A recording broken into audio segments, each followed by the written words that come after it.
ยังน้อยอยู่เนาะอันนี้ลูกกกเนาะกำลังนึ่งเข่าอยู่พี่น้องเลยโอ้ยเสียวนะมันว่าเพื่อนเรามันต่ำเนาะเวลานึ่งเข่าเวลาไฟดุกยันมันใหม่อันกระผากเพื่อนเราดิพี่น้องเลยเนาะอันนี้เป็นพ่อน้องใจดีเพื่อน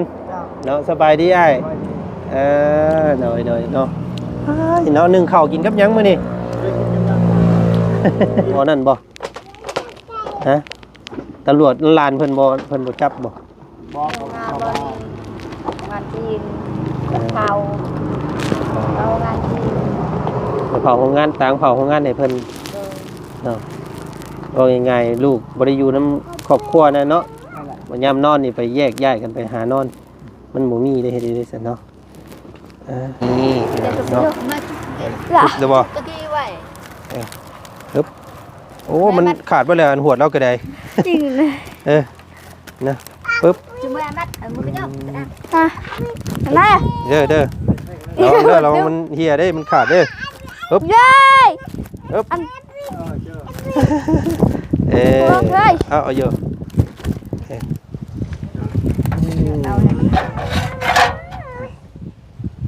ย่ามผลได้เสียไอ้อันนี้เจ้าสิจุแบบนี้ว่ายามผลกันยับคนน้อย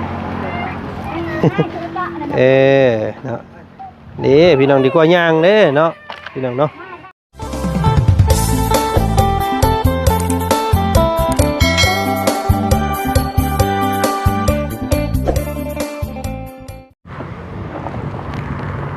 เนาะออกมาจากบ้านน้องเดียงพี่น้องไงเนาะมาเบิ่งมาส้มครอบครัวของน้องใจดีเนาะเป็นน้องน้อยที่ว่าหลายคู่หลายคนฮู้จักบ้านนี่ได้ก็ย้อนครอบครัวน้องเพิ่นนี่แหละว่าซั่นพี่น้องเอ้ยแรกๆที่บอลี่เข้ามาหานี่แม่นครอบครัวนี่เนาะเพิ่นถือว่าคัดสนเฮือนหลังน้อยกว่าหมู่ในบรรดา3สาวเพิ่นพี่น้องเอ้ยเนาะมื้อนี้ก็เลยเข้ามายินดีน้ำน้องเพิ่นก่อนเนาะสบายดีลูกสบายดีเนาะโอ้สีแดงแท่งใจแท้รถเจ้านี่เนาะเลือกเองบ่สีนี่มักสีแดงเบิ่งเราเอาทางเสียงแน่พี่น้องไงเนาะโอ้บ่เป็นยังรถเจ้าเนาะรถอันน้องเลี้ยงคือขาดถืออันโซ่บ่ดีตัวนั้นเนาะขี่ตัวนี้บ่ไปโรงเรียนมื้อนี้ด้วยเป็นนี่ไดอันขี่ม่วนขี่คักอยู่บ่คักอยู่ได้อยู่เนาะแต่ว่าถ้าซ่อนกันนี่เมื่อยแน่นอนนี่พี่น้องเพราะว่าแถวบ้านน้องเพิ่นเนี่ยมันขึ้นภูลงภูเนาะใส่สินนักเรียนอยู่มื้อนี้ยังบ่ทันแก้ไปมื้อนี้ได้เรียนบ่วิชาหยังเรียนมื้อนี้วิชาแก้เลขคณิตศาสตร์มื้อนี้เจ้าก็เก่งอยู่บ่บ่เก่งวิชาหยังแน่เจ้าเอ้าบ่ฮู้เลยบ่ฮู้จักวิชาตายคักบาดนี่พี่น้องไอ้ปานนั้นอยากเป็นนั่นว่ามีค่าออนไลน์เนาะมีค่าออนไลน์ต้องเราใกล้ๆเลยฮะเวลาเราได้หน่อยนึงเนาะน้องน้อยเพิ่นก็จะขี่น้ำนี่พี่น้องไงเนาะระวังมันอันปั่นตีนน้องเด้อระวังเด้อฮักสาวแล้วลูกเนาะเพื่อสิจบป.5ยังอีกโดนยังหลายเดือนเติบอยู่เนาะไปหม้อยังหารถจักรขี่เนาะมันไก่หม้อเนาะเอาลูก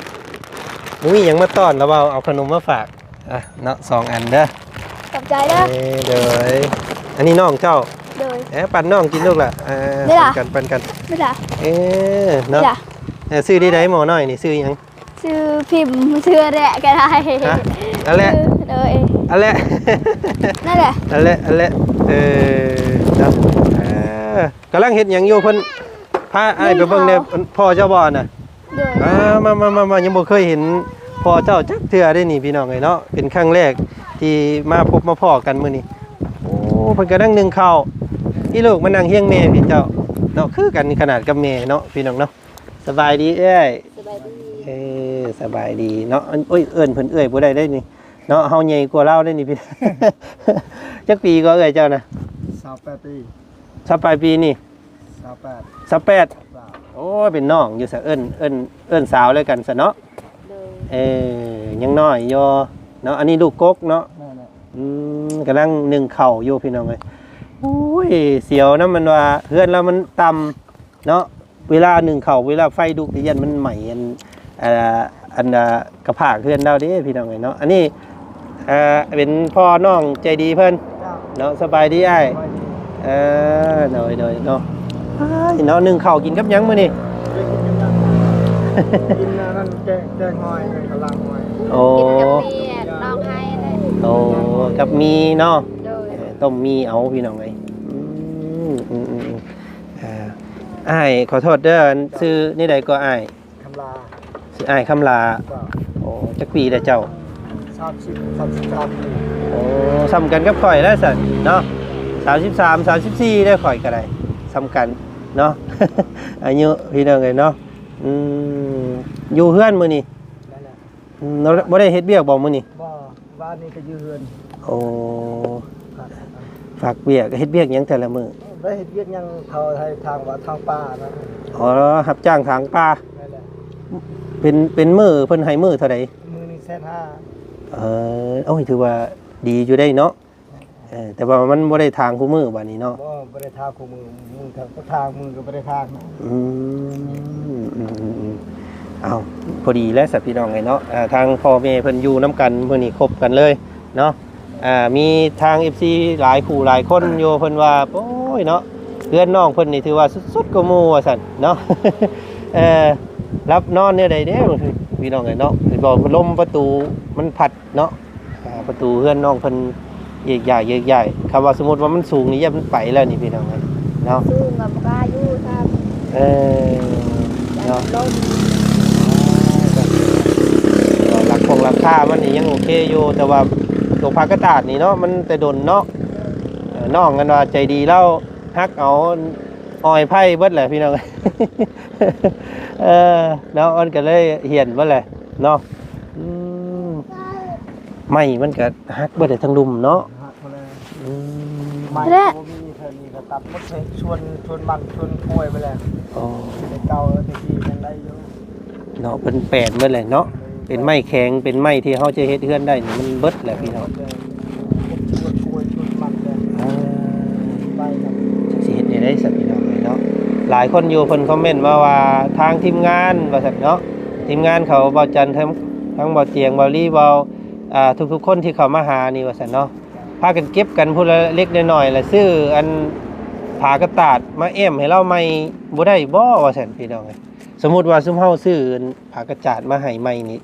อ้ายเฮ็ดเองได้บ่ ได้อยู่ เนาะแล้วก็เอาไม้เสริมพอได้ตอกให้เมียนอนอุ่นในนิดนึงนี่นะเนาะสามได้เห็นเพื่อนใหม่เนาะ แต่ว่าโอ้มันคือมนเบิดเลยพี่น้องมันสิเป็นแต่ตอกใส่อยู่บ่เนาะเป็นข่าวไม้ข่าวตอกนี่นะเนาะเดี๋ยวล้มมึงทีมงานก่อนเนาะกะนั่นก็อ้ายเพิ่นวางพอดีนี่เฮ็ดได้อยู่ดอกพี่น้องเนาะปล่อยไว้แบบนี้มันก็เวลาเจ้าบ่อยู่เด้ นายนั่นน่ะ อันตรายเด้ลูกกันน้อยนี่พี่น้องลูกกับเมียกลางค่ำกลางคืนนอนเนี่ยเนาะไผกระซ่องเขาเห็นแล้วได้นี่เนาะ เนาะเพิ่นนึ่งข้าวพี่น้องเนาะนึ่งหลายอยู่บ่พอกินเนาะนึ่งพอกินอาหารกินมีไม่ได้สิหากินหยังเนาะอยู่สาวอยู่พี่มีหยังอันแบบเฮาไปหาได้ตลอดนี่แนวกินนี่ โอ้ย มีแต่หน่อไม้ น้ำไม้พักห้อยไปช้อนนะปลาก็มีแต่ห้อยนะ เอาส่วนหลายเนาะจักสิเฮ็ดยังไงสักพี่น้องจักสิหาทางซอยน้องเพิ่นจังได๋เพื่อนกำลังเนาะอันนี้เนี่ยเป็นดินแปลงเดียวกันเลยบ่ นั่นแหละ เป็น ก็อยู่ดินพอเท่า สมมุติว่าสมมุติเนาะมีผู้ซอยที่เฮ็ดเฮือนเฮ็ดซ่านให้นี่ก็เฮ็ดอยู่นี่ก็ได้บ่ นั่นแหละเฮ็ดที่นั่นเลย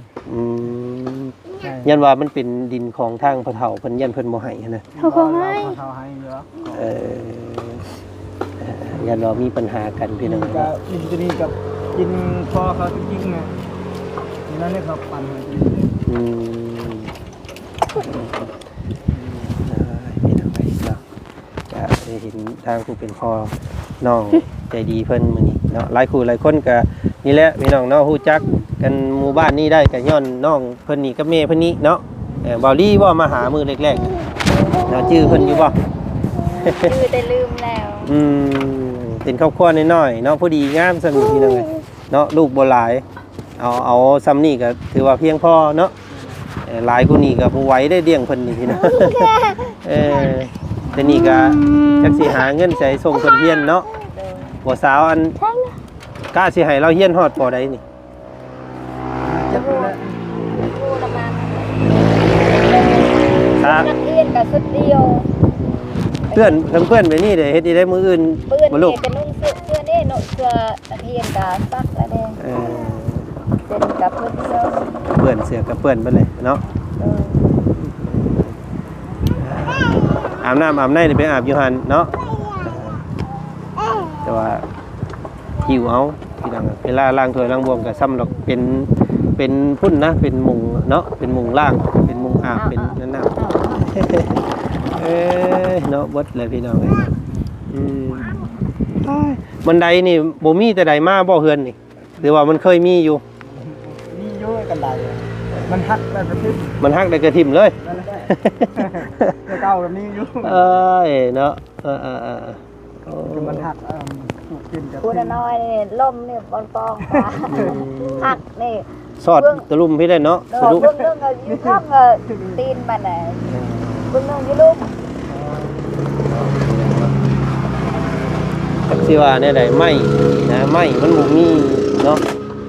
เพราะว่าเป็นผู้หัวโลนเบิดแหละพี่น้องเฮาสิไปลักไปหาเอา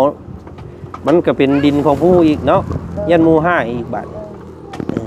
ก็เข้าใจพวกเพิ่นอยู่ดอกพี่น้องบ่แม่นว่าพวกเพิ่นบ่อยากเฮ็ดอยากสร้างดอกเนาะมันบ่มีได้เฮ็ดได้ซั่นเนาะไม้ตอกมันเป็นดินไผของมันแหละมันโดนเบิดแหละมันบ่มีไม้เลยเฮ็ดจังได๋ล่ะซอยบ้านนี้พี่น้องเนาะมีแต่เอาเดี๋ยวล้มเบิ่งหมู่เบิ่งพวกก่อนเด้อเนาะมีหยังพอซอยกันได้ก็สิพอได้อันน่ะซอยเบื้องต้นเพิ่นนี่แหละพี่น้องพอได้อันนั้นอันน้องเพิ่นนี่ไปนอนคือว่าไปนอนอยู่โรงงานบ่ นั่นไปนอนอยู่ห้องงานอยู่ระบาวนะพี่มานอนเนี่ย อ๋อ ไปนอนอยู่มีแต่พ่อกับแม่กับน้องเลยนอนตามคน เบ้าง่ายๆอยู่เข้าไปเวียดเพิ่นว่าเพิ่นนอนนี่โอ้เพิ่นบ่จับบ่ลูกเพิ่นตำรวจบ่นั่นบ่ฮะตำรวจลานเพิ่นบ่จับบ่ บอก งาน เขา บอ ว่า ลงานจีนเขาเอางานจีน ไปเผาโรงงานต่างเผาโรงงานให้เพิ่นเนาะว่าง่ายๆลูกบ่ได้อยู่นำครอบครัวนะเนาะ นั่นแหละ วันยามนอนนี่ไปแยกย้ายกันไปหานอน มันบ่มีได้เฮ็ดได้ซั่นเนาะเอาเราค่อยเป็นค่อยไปมื้อนั้นเห็นอันว่าน้องอันใจดีอันอีหลาได้เข้าว่ามื้อน่ะเนาะว่ามื้อนั้นว่าบ่เคยได้เข้ากระสอบใหญ่จักเทื่อเนาะเพิ่นได้กระสอบใหญ่เด้มื้อนี้พี่น้องไอ้เนาะกระสอบหนึงกินประมาณจักเดือน ได้เดือนปลายนะ แต่ว่าซอยต้นทุนไปหลายอยู่เนาะบ่ได้เฮากับบ่สนเรื่องข้าวบัดนี้มีแต่หาซื้อในอื่นบัดนี้เนาะหาเงินไว้ซื้อยามมันเบิดเนาะหนาวซ้ำกลางคืนมาเนาะผ้าห่มผ้าแพร่ก็มีบ่กี่อันนี่ก็สั่น ไปรับจ้างเขาซื้อเป็นเปล่าบ่มีเงินซื้อเป็นโลรับจ้างเขา มีแต่ซื้อเป็นปองเป็นโลเอาหาเช้ามาแล้วก็ได้แสนนึงแล้วก็แบ่งซื้อข้าวน้ำเนาะแบ่งซื้อในอยู่ในกินไปเลยเพียงนัวและ ไปรับจ้างเขาไปห้องงานเรียนบ่มีเขาเป็น เนี่ยอีกอย่างไร จ้างเขาเป็นบ้านเลยได้เขาเป็น อันหมู่เจ้าผู้หนึงไปใส่แหละ ไปสวรรค์ ไปสวรรค์พวก ด้วย เพราะเราไปอย่างนึง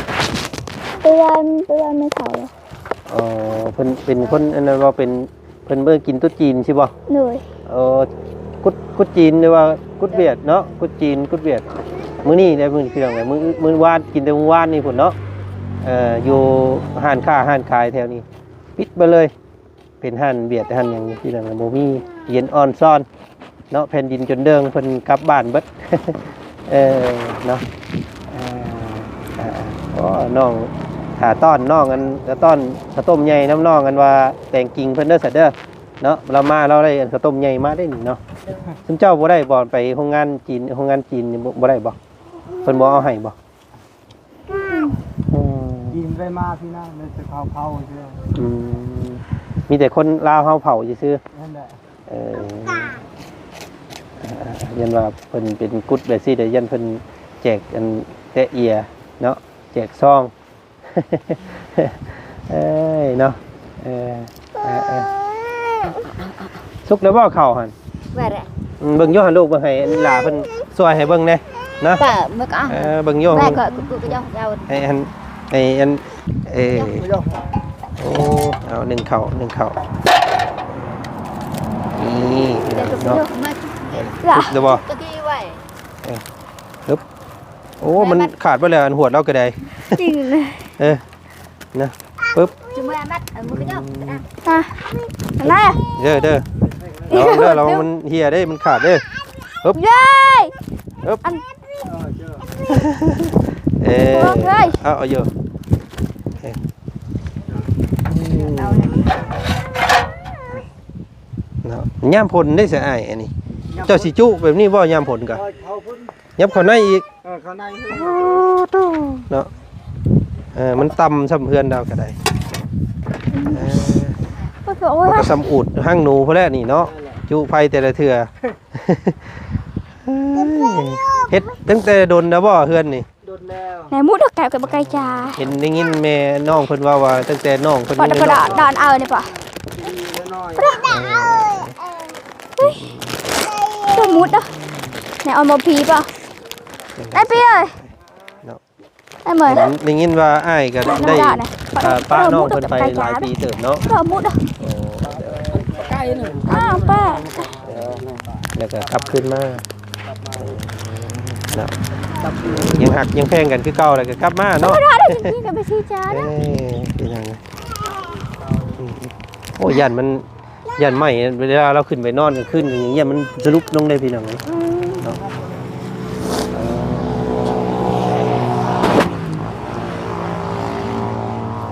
เอาเนาะเดี๋ยวจะคอยเป็นคอยไปเนาะไอ้เนาะ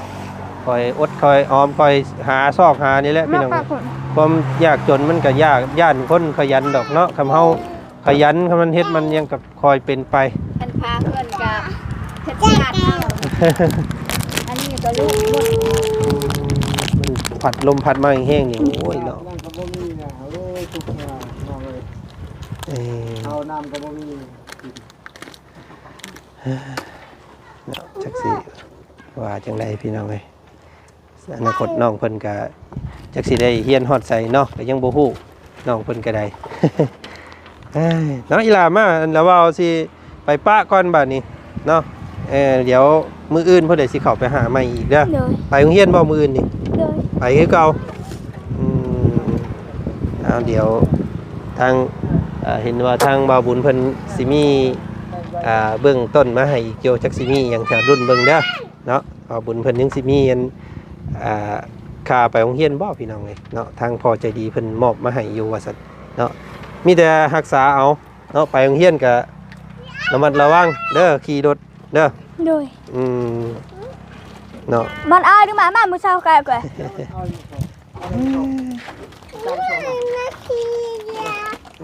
โยแกมันก็น่าจะน่าเอาเลยเอามาให้ไก่ที่บ้านเลยได้จานไหมมาให้ไก่ไหนเจาะอยู่ตรงไหนเอาเมืองเจาะอยู่ตรงไหนอ่ะ này đây มาให้ไก่มา เพื่อนก็ยากซ้ำพี่น้องเอ้ยเนาะบันไดก็บ่มี ไก่ตัวไหนไอ้มันชีแดงนี่แต่แดงตัวไหนแต่ไอ้มัน การลง แต่ไก่เจาะตรงไหนเนาะแต่เอาไว้เนาะ เอาอันนี้ ให้เพิ่นว่า เอา เฮ็ดได้อยู่ เอาลองเนาะ มีอุปกรณ์มาให้เราอะพี่น้องเอ้ยเนาะก็เดี๋ยวปรึกษาทางหมู่เพื่อนกันว่าผู้ใดมีการช่วยเหลือหยังเข้ามาเนาะอันนั้นก็ซ่อมแซมประตูประต่างหยังให้พอได้อยู่เน้นคือนี่แน่ว่าซั่นเนาะนี่เด้อโอ้ ดา มัน จะ สิ เอา ฮักมื้อใดว่าซั่นซะ ใช่ได้สมัยไปแท้ ครอบครัวของน้องใจดีเด้อ เอาอันเดี๋ยวไหนเนาะ เนาะขอบคุณขอบใจทางคุณยายใจดีหลายๆที่เมตตาซื้อรถถีบมาให้แล้วก็เข่าแน่พี่น้องเนาะเป็นเงินแน่เนาะเอาเดี๋ยวเราเบาสิมาหาใหม่มื้ออื่นเด้อเอาอ้ายสบายดี อ้ายยังก็อ้ายทันว่าคำลาเนาะอ้ายคำลา อ้คำลาอันเมียชื่อหยังก่อน นี่ ไอ้คำลาเอื้อยลี่ นั่นแหละ เนาะน้องใจดีว่า นั่ ซั่ น น หมด ซะ เอาจุ้ยเข้ามา พี่น้องเอาอันไม่มาขึ้นแล้วเบานี่ เอาหาอาบน้ำอาบท่าเด้อมื้ออื่นจังสิมาหาใหม่เอาโอ้ทางเบาบุญเพิ่นก็มาแล้วทางนั้นพี่น้องเอ้ยเนาะอันนี้ก็เป็นที่เป็นดินของพ่อเฒ่าแม่เฒ่าแต่ว่าเป็นแม่เล่าแหละเนาะคล้ายๆว่าอยู่นำกันได้อยู่ว่าซั่นพี่น้องเอ้ยเนาะเอาจังไดก็ติดตามเบิ่งเนาะขี่ให้เบิ่งอยู่ลูกขี่ให้เบิ่งอยู่เดี๋ยวบ้านนั้น ขี่เบิ่งอยู่ระวังเด้อขี่รถทางโค้งเพิ่นพี่น้องทางเพิ่นน้องเพิ่น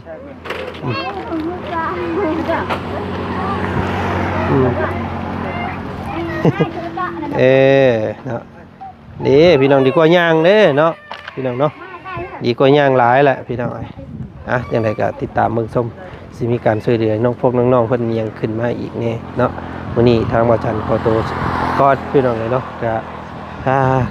สุมด้วยช่วยกันพี่น้องเลยเนาะน้องใจดีน้องแต่งจริงน้องเลี้ยงเนาะว่าผู้ใดสิมีการช่วยเหลือแบบใดติดตามเบิ่งเด้อพี่น้องเนาะนำทุกๆซ่องของพวกเฮาถ่ายทำให้พี่น้องเบิ่งเนาะการเป็นอยู่ของน้องน้อยผู้ที่อนาคตยังมองบ่เห็นว่าซั่นซะติดตามเบิ่งกันใหม่เด้อคลิปหน้าเจอกันพี่น้องเนาะคลิปนี้ทางบ่าวจันทร์ขอตัวล่ำลาแล้วสบายดีสวัสดีเด้อเนาะ